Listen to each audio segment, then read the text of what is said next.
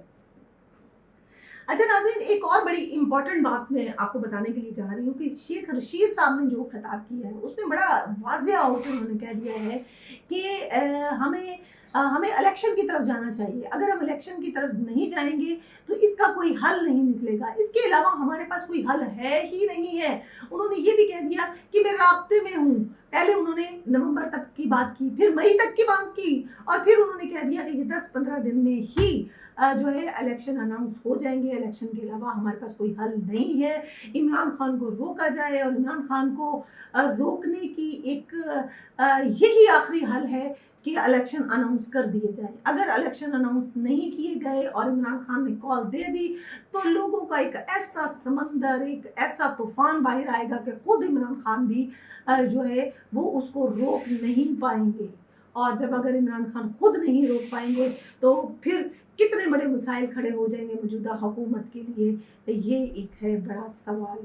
تو پھر ہم الیکشن کی طرف جا رہے ہیں, دیکھنے میں تو یہی آ رہا ہے کہ ہم الیکشن کی طرف جا رہے ہیں, کیونکہ شیخ رشید نے بھی کہہ دیا, عمران خان نے بھی کال کر دی ہے.